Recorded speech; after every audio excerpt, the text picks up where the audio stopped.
In this video, I'm gonna show you how you can create a super powered welcome flow for your brand every single step of the way.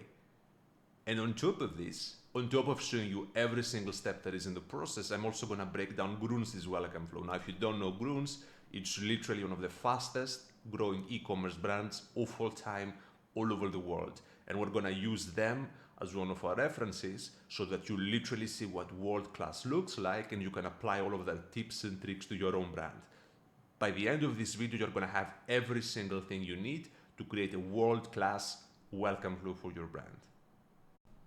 Super quick introduction about me. You may know me as George Capernaros. I'm the owner of Yocto. We're a lifecycle marketing agency that specializes in health, wellness, CPG, and beauty brands. We've worked with some of the best brands in the world, including Heights, Better Me, Freya Organics, Health, Kilo Health, and actually hundreds of others.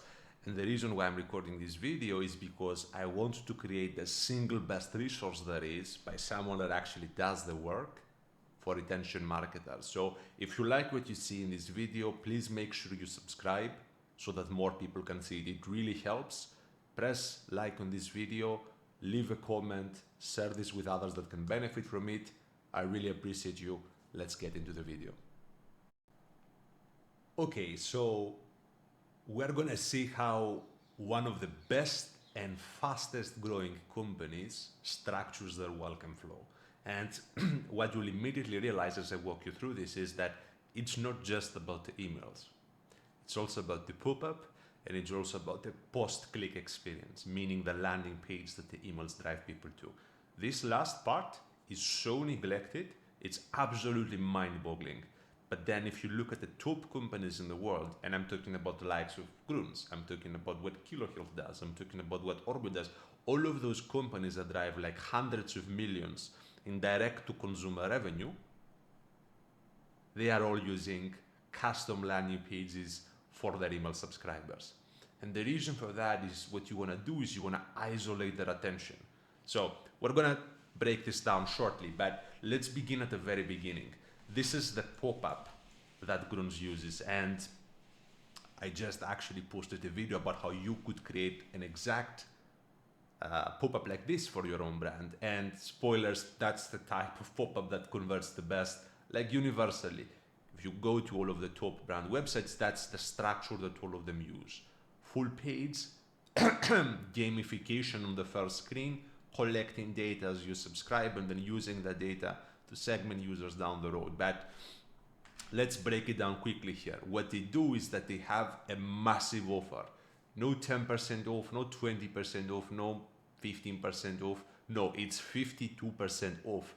And the reality of it is that this is actually built into their pricing, right? So they can afford to offer this huge discount because the price is structured in a way that will allow for this.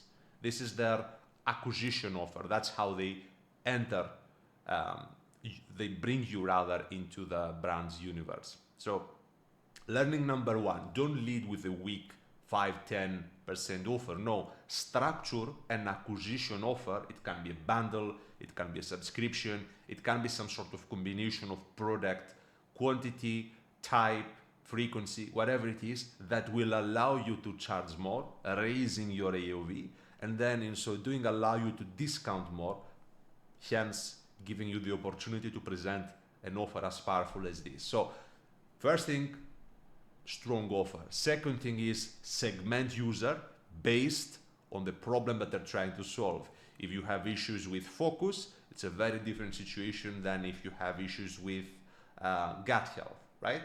And similarly, if you were, I don't know, to promote this product, maybe you can't sleep, maybe you can't focus. Those are like two different pain points. And the messaging that you send to users should reflect that. This type of pop-up allows you from the very beginning to actually know what matters to each individual subscriber. What happens next is, of course, they have an email collection screen, and then eventually they even try to collect SMS from you. Now, I will call them out on this because this actually does have, in my perspective, an issue. If you were to sign up for email, but did not want to give your SMS, you should have the option of seeing a success screen. In other words, I should not have to go and open my email. I should be able to say here, no, just email please, and then see the actual coupon code. That would be a better subscriber experience for me. But there's a reason why they don't do this, and we're gonna see this in a moment. So this is the first welcome email they sent.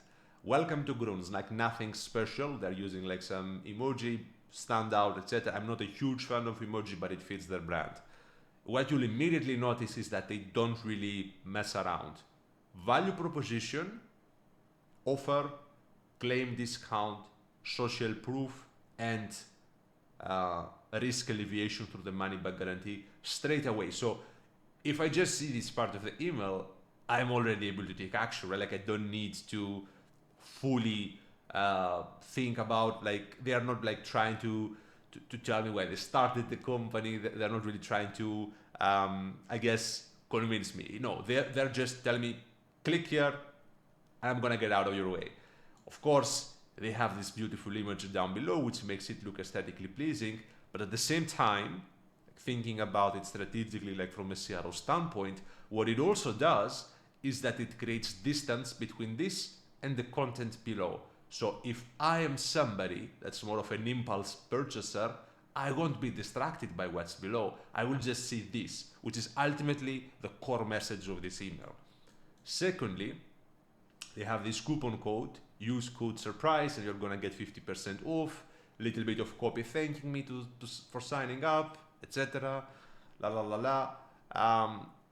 Immediately they are focusing on the form factor of gummies, which is, I don't know how familiar you are with how this industry works, but generally speaking, gummies have the greatest possible compliance in health because they're just easy to take, and they're like, you kind of feel like you're eating sweets in a way. So it's actually a very big benefit because people, like, they dislike pills, they feel like medical, powders are messy. So the gummy form factor actually does play a role. That's why they highlight this here.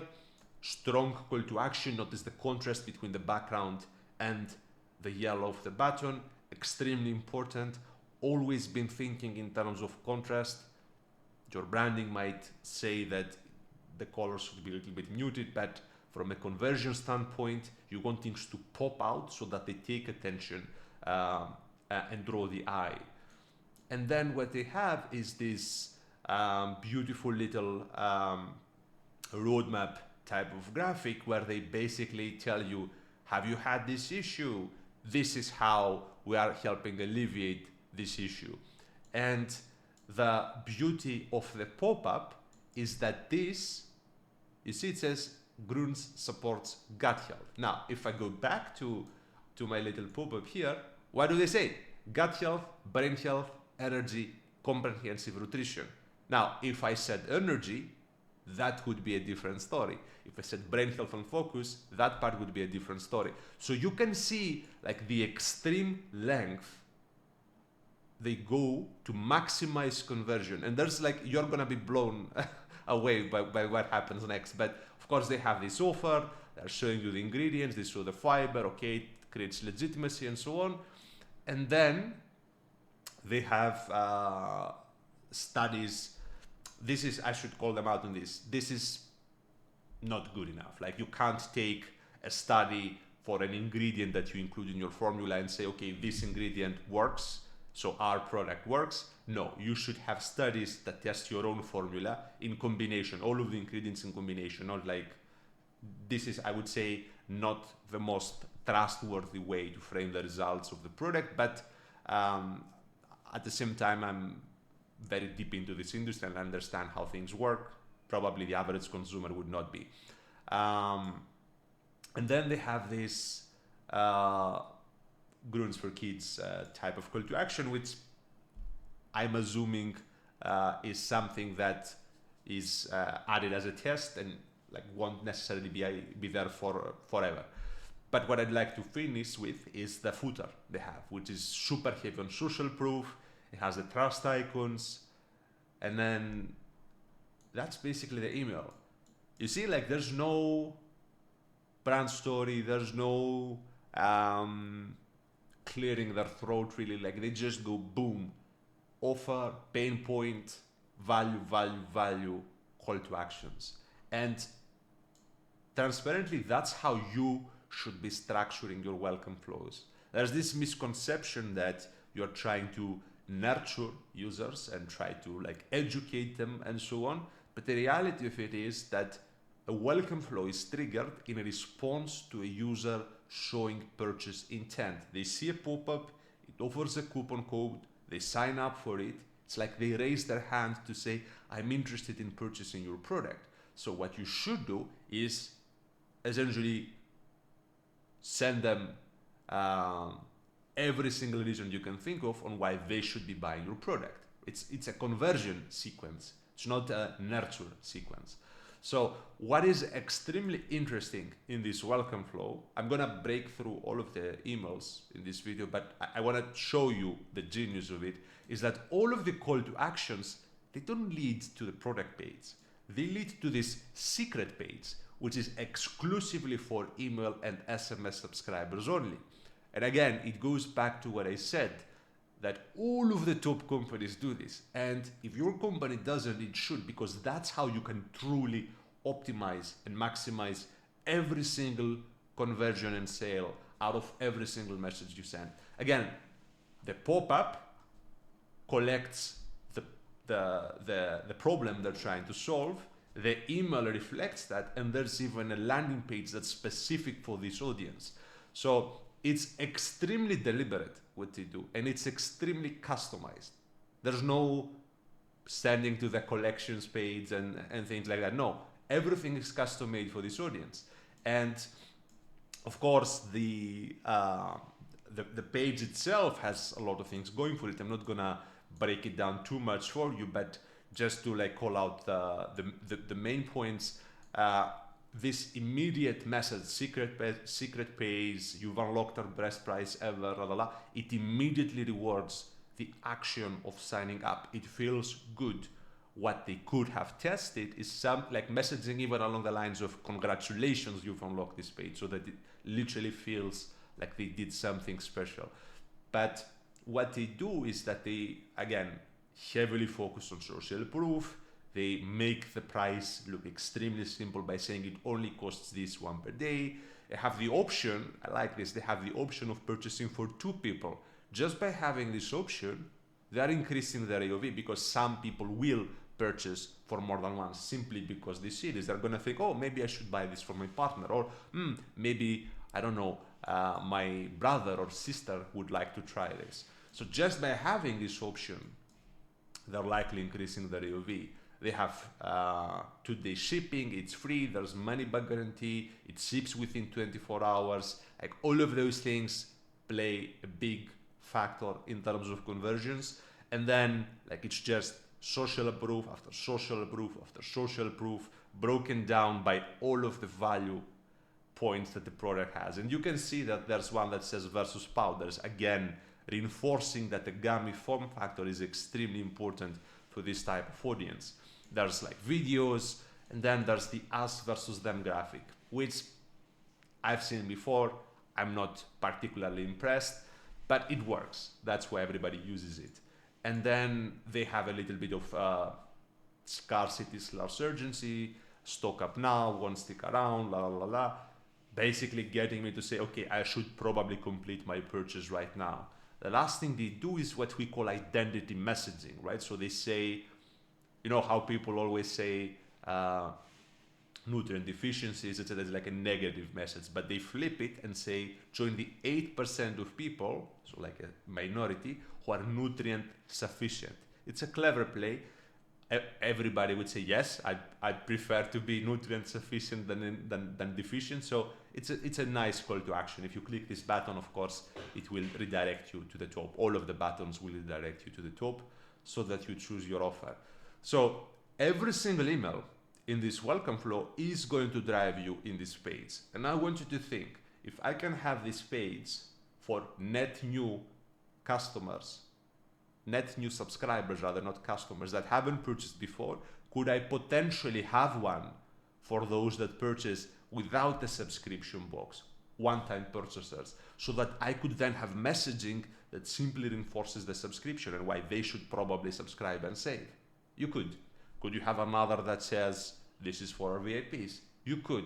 So what I wanted to take away from this little detour I did on the landing page is that it's not just the emails that you're sending. If arguably the email is the least important part, because an email will only be seen by a certain number of people. This landing page will be seen by literally everybody that clicks through on any of those emails. So the impact it can have is actually greater than any individual email. Let's take a look at the second email they use. Again, it's the same style of messaging, clear offer, clear call to action, coupon code, and they create distance to the content below so that they can isolate your eyes to see the offer and not get distracted by the text below. This is intentional. And then they have like this motivating copy. You won't believe how much it will affect you. See what it can do for you. Try them today. I would encourage them to refine this a little bit more, because you want to have a time component to this as well. You don't just want to say try and you're going to feel better. You want to say try and you're going to feel better in the next, see what it can do for your body in the next 3-4 months. And usually you want to time this in a way that also includes one replenishment. So if you are selling this in quantity that lasts for a month, you should say probably see what happens after the first 2 months, so that you, from the acquisition, the first acquisition, you build retention into your offer. And then they have the us versus them graphic. We saw it on the landing page. Faster and better to absorb. This requires qualification, which they don't have, but that's the supplements industry for you. Don't miss your chance on comprehensive needs, Offer valid today only on your first purchase. Again, they apply pressure so that I act right now. And then they close with social proof and the trust icons.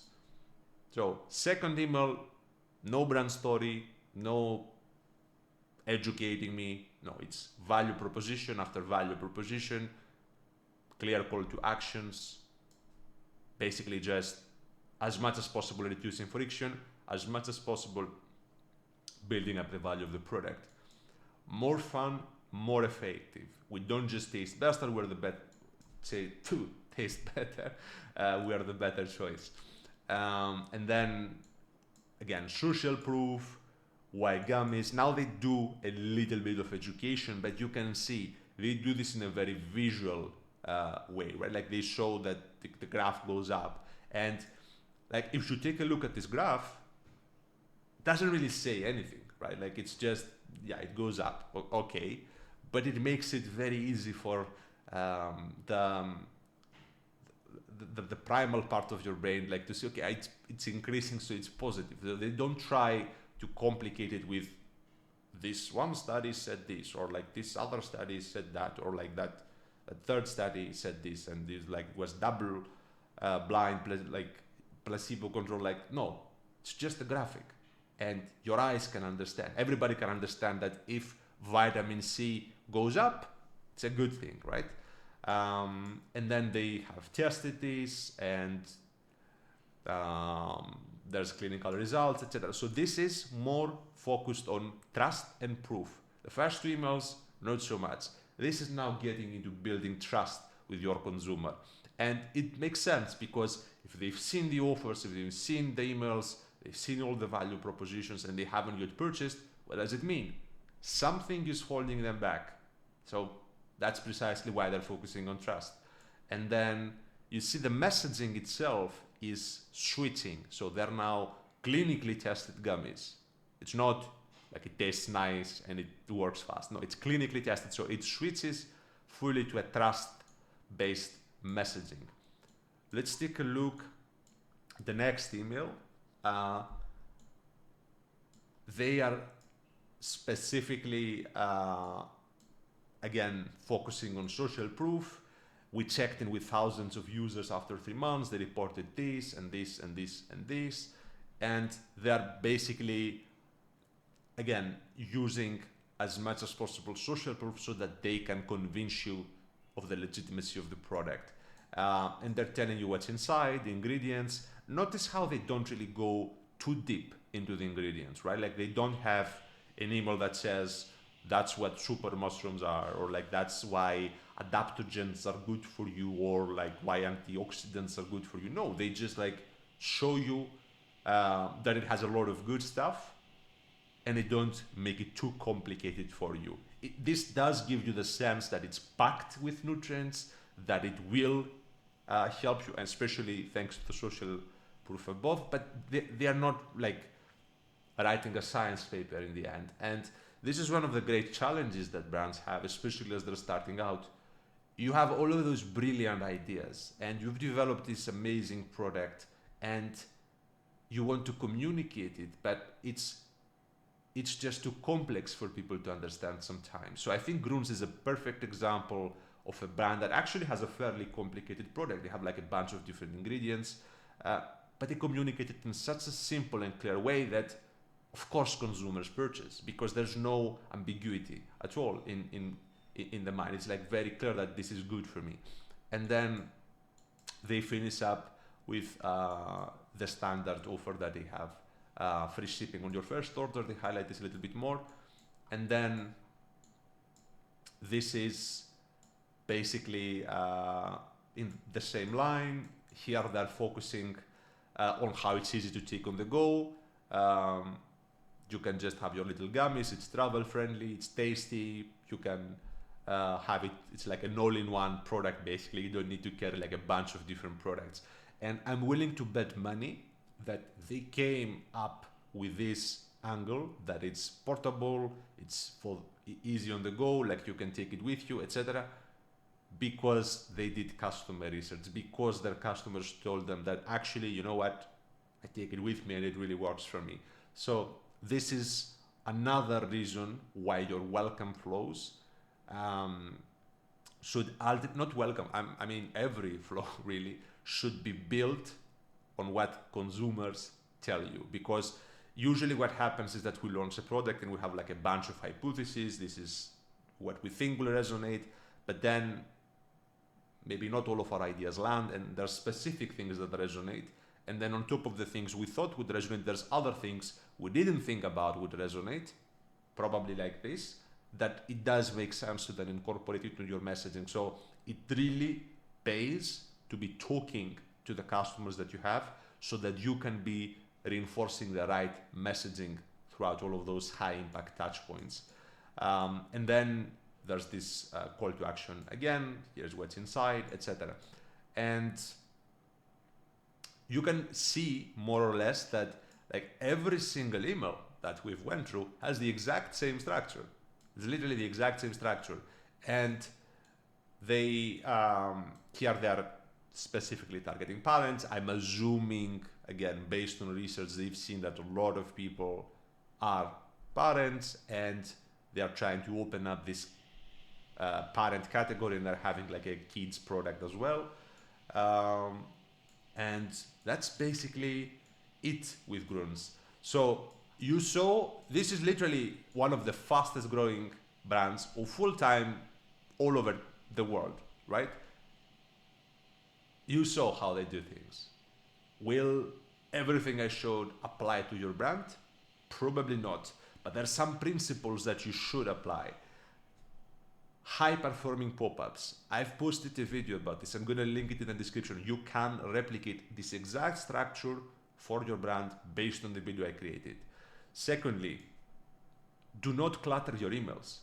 Get to the point. Strong offer, value proposition, social proof. Those are the three, not social proof, trust. There's other forms of trust, not just social proof. Those are the three building blocks. And then the last thing to squeeze maximum performance is a custom landing page for your subscribers. They shouldn't be sent to the home page or the collection page or even the product page. No, they should have something that does feel exclusive to them. And the way to do so is to have a very strong acquisition offer. And the only way you can have a very strong acquisition offer is by building this into your margin. Okay, so let's create a welcome flow together. It's actually fairly easy. So you're gonna go to flows, you're gonna build your own, and you wanna name your flow in a way that makes sense for you. So I'm gonna say YouTube video welcome flow tutorial, right? In your case, it might be, I don't know, brand name, new subscriber welcome, or whatever it is. And then you're gonna go to create manually. Don't do create with AI. It's not there yet, like maybe in a few months. And then you start in an environment that looks a little bit like this. And there's like a bunch of things here. What you really want to do is trigger this automation when somebody enters a list. So it's here, but typically you want to go to all triggers so that like you see everything, right? So add it to list. I'm gonna say newsletter, and then I'm gonna save this. And what this really means is that when somebody sees the pop-up and signs up through the pop-up, if the pop-up of course connects to the list, they will enter this automation. And there's other things that might be connected to the list, but in an e-commerce context, most people that will enter this automation will be through that pop-up. The other thing that you should do immediately is open this list, and you should head over to settings. You should go to consent, and you should make sure this list is single opt-in. Now, very quick note on single opt-in and double opt-in, etc. If you set it to be double opt-in, users will receive a confirmation message which will basically ask them, hey, do you really want to receive those messages, basically, right? And there are some countries like Germany where this is basically required. And don't do what I'm showing you and go for single opt-in if you're in Germany, because you might get in trouble.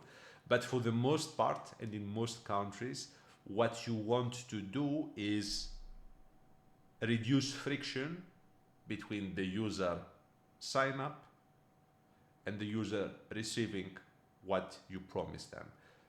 If you take a look at the pop-up tutorial video that I posted recently, I'm talking about the same thing, that probably you should have the coupon code on the pop-up itself so that they don't like really need to open the email.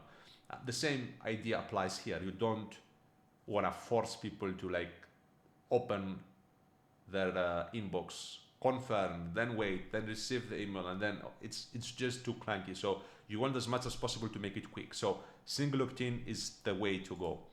The next step here would be, you have to think about this automation in combination with everything else that is happening. So you may, for example, have an automation that triggers when somebody purchases, which means that you don't want them to be receiving those emails on top of the emails that they receive after their purchase. So what you should do is add what we call a profile filter. You should go to what someone has done, and you should select what we call place order, and you should select 0 times since starting this automation, which means they sign up through the pop-up, they enter the automation, they receive those emails, and then if they purchase, they will exit this automation and will only receive the other emails. Another thing that you can do, and a lot of companies actually do this, is do the exact same thing for the checkout started event, so that if they start the checkout and they start receiving checkout abandonment emails, you would basically exclude them from this automation so that they will ultimately be receiving one journey at a time. There's an issue with this. The issue with this is that just because they started the checkout doesn't mean that they should not receive your welcome automation, especially if your welcome automation is not like GRÜNS is. GRÜNS is very conversion focused, so it's fine if they receive the checkout abandonment emails, because those probably too will be conversion focused. But if your welcome flow was to be heavy on storytelling and brand building and explaining why you launched the brand, which in some cases it might make sense to do that, even though, as I showed you, the top brands don't actually do this, you might say it differently and you might want to do this. in that case, probably you should not have this. What you should do is have conditional splits within the automation. I'm going to show you how to do everything, so don't worry. So let's start by having this here, and then what you can, of course, do here is just save this as a trigger, and then you have all of those building blocks of the automation on the side. So what you can do is add time delays, add messages. It can be email, it can be SMS, it can even be WhatsApp. We as Klaviyo partners have been one of the few that have been actively testing the WhatsApp beta across our portfolio, but depending on when you see this, it might be rolled out to everybody else. And then you can have what we call conditional splits. And conditional splits are essentially ways to segment the traffic in a variety of ways. So if I was, for instance, to do an A/B test, meaning if I wanted to test how this first email would perform versus that other first email, I could just split my traffic 50-50 and then see what the impact is. But for our use case, what we really want to do is personalize based on the pop-up collection that we do. And again, if you haven't seen the other video, you should, so that you understand what I'm talking about. Let's, I don't know, like use this, pregnant equals no. So what this will do is that on the left, we're going to get people that have told us we're not pregnant, and on the right, everybody else, which presumably is people that are pregnant. And similarly, you would be adding a time delay here. And let's suppose that this would be a 1 day delay. And then you could have your second email here. And you may not want to have another split, so you could merge the two paths like this so that they both go to the same direction. And here you could say, just for simplicity, email 1 equals not pregnant, and email 1 equals pregnant. And this is very important. Why? Because the UTMs of the emails will include this name at the top. So you usually want to remove smart sending. Smart sending, if you let it on, it will skip people from receiving this email if they've received another email in the last 16 hours. In this case, probably not too relevant because they just signed up, but typically you want those emails to get priority over others, so you should let this go. And here you would say email 2, catch-all or default, or however you want to call this. Now, you could keep adding your emails like this, and typically you would want to have a 5 email sequence for a welcome flow. My recommendation would be that you, again, it's very brand specific, but my recommendation would be that you follow the style of emails that GRÜNS does. In other words, don't go too heavy on the storytelling yet and explaining what the community is about and so on. And there's a good reason for that, by the way. It's not just that they haven't necessarily signed up for this. They've signed up for the coupon and the offer, and they've raised their hand and said, I'm interested in purchasing. It's also good for your community not to do this, because at this point, those people aren't really qualified, are they? Like, they haven't actually purchased. They haven't actually committed to the product in a way. So the community building and the loyalty building and the storytelling piece, in my perspective, and we're gonna show this in granular detail beyond anything else that you've seen before in a future video, should go after the purchase. There's in fact 3 different stages that we're gonna cover when we do this: the transactional piece, the pre-delivery piece, and the post-delivery piece for post-purchase messaging. But at this point, you have non-qualified leads that have just basically entered your brand universe, and your role really is to convert them, right? Like that's what you should actually be trying to do. And GRÜNS is the best example I can think of that in a D2C e-commerce context. So my suggestion, focus on the GRÜNS play. Don't focus so much on the mission and the storytelling, at least for the welcome flow. It shouldn't be welcome, it should be retargeting pop-up. That should be the correct name, because that's what it is. And the flow can essentially keep going on in this format. In terms of wait times, depending on how comfortable you are with being aggressive, you should, by default, you should have a wait 1 day delay between the emails. But if you want to test a more aggressive cadence, my recommendation would be to send up to three emails in the first 24 hours. Again, this is in response to somebody raising their hand and saying, I'm interested in purchasing. So it does make sense to, as much as possible, concentrate your effort at the very beginning while they are closest to the moment they raise their hand.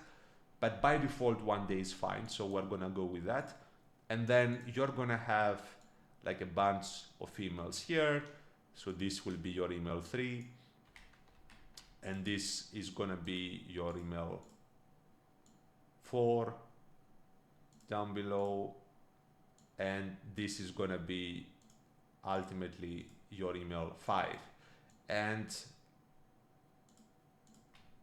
it really is as simple as this to structure the automation. Now, you might be thinking, what happens if they receive those emails and in parallel to this, they are receiving campaigns?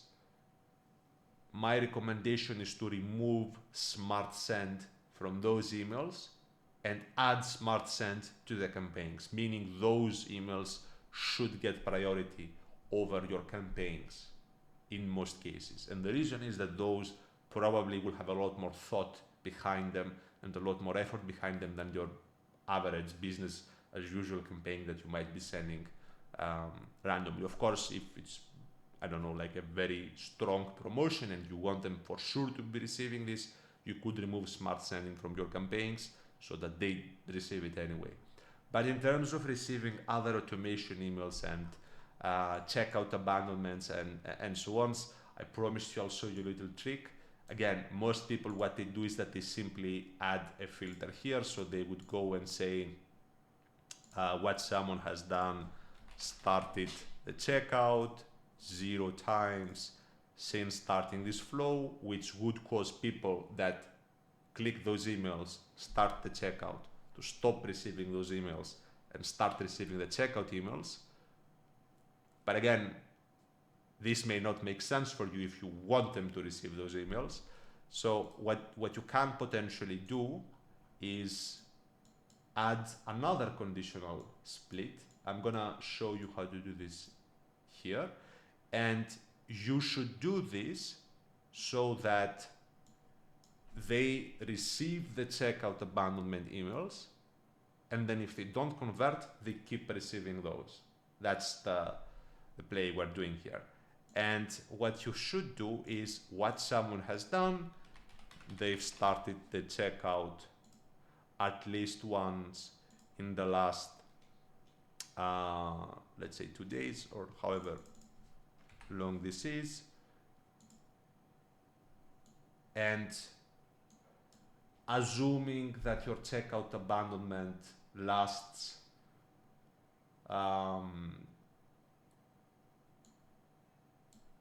2 days. Let's assume that it lasts 2 days. You would add a wait time of 2 days, and then you would do it like this. So what does this mean? They sign up through the pop-up, they get split based on the data that the pop-up collects, and then if they start the checkout, we pause this automation for the duration of the checkout abandonment. If they don't, we just continue the way we planned initially, and they keep receiving this soon after.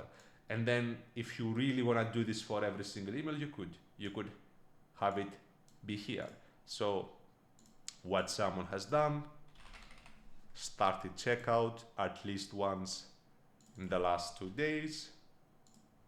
If yes, you would be setting another wait time, and then you would be merging this. And then it would check again, did they start the checkout in this period? Meaning they are receiving checkout abandonment emails. If yes, wait, and then they enter the other automation. And if you'd like this to be even more targeted and even more effective, you would not say started the checkout, you would say received email where the name equals the checkout messages. And the reason for that is because this is of course like an extremely fringe scenario, they may have started the checkout, but they may have not received the checkout emails, in which case they should keep receiving this. And that's it. That's how you would structure a high performing welcome flow. There's of course a lot that can go into it, and you can have like endless splits, and like in theory, if you think about it, this flow could go on forever, like if you really think about it, because what it does is that it targets people until they place an order, which is kind of what your campaigns do also, right? So you could in theory have a 30-day flow or like a 90-day flow, however long you think is reasonable to keep targeting people until you say, okay, they're not going to purchase and I'm going to give up on them. But that's the basics of it. And I want to leave you with this thought. If you do believe that your brand will and can grow without you having a very strong acquisition offer the way GRÜNS does, or without you really focusing on using this automation as a sales and conversion machine, I will of course applaud you and say good for you and I hope it works. But the reality of it is, having worked with tons of companies that do like 10, 20, 50, 100, 200, 400 million in sales, that's just how the top performing brands go about this. And my suggestion is to spend a little bit of time seeing what all of those top companies do. And I'm going to show you a very good trick to do this, because it can be very informative for you. Okay, so I'm going to show you a trick where you can literally find millions of emails from the top brands in the world, and you can do what I just did in this video for GRÜNS. You can see how they do their campaigns, how they do their automations, how they do basically everything. And if you spend a little bit of time, you can truly deconstruct their entire life cycle strategy, and you can learn a lot of things that you could apply for your brand. It's actually very simple. The technology that I'm showing you now, it's called Mailboard. Transparently, I have a friendly relationship with the owner, so you could say I'm biased when I show this, but I really think it's best to use this technology than an alternative like Mild.com, because this allows you to customize things in a much more significant way. There's packs, those are curated types of emails. You can see like, I don't know, discounts, donations, free gifts. There's even a list by us, by Yocto, a list by Magnet Monster, Zettler Digital. Those are all well-known agencies in the space that have been doing great work across the world. But the best thing is that you can basically apply all sorts of filters, including you can search by brand, you can search by niche, you can search by product type, like men's, women's. You can like there's like categories that you can check, or like plain text even. It's really like an incredible resource in terms of competitor research, and you can filter by time. You can like So the oldest first, like it's just so easy and flexible to do. And just to show you, you can like also see what the subject line is. You can see the preview text. Like I could even download the HTML and I would just like copy paste it somewhere else, and like the email itself would build. You can see how it looks on mobile. It's just an amazing resource for that type of thing. So there's probably a couple of scenarios here. You may have launched a new brand, in which case I highly recommend that you take the time to see what all of the top performing players in your industry do when it comes to the welcome flows, the campaigns, and so on. You might be a freelancer or an agency owner like myself, in which case you should get on Mailboard, because you will be able to create like essentially packs of different niches that you might be focusing. Like we focus on CPG. I know most of the top companies in this space. It's because I'm using tools like Mailboard. Or perhaps you're an established player, you're already working or own a large brand, and you want to just get fresher ideas. You can use this to get a very quick overview of the landscape and see what others do. So highly recommend Mailboard. It's going to make your life so much easier. Give it a go, and trust me, you're not going to regret it. Okay, and this concludes our welcome flow video. It was a long one. I should learn to be more concise, but I want to thank you for watching, and I want to ask you again, if you found value in this video, please consider subscribing.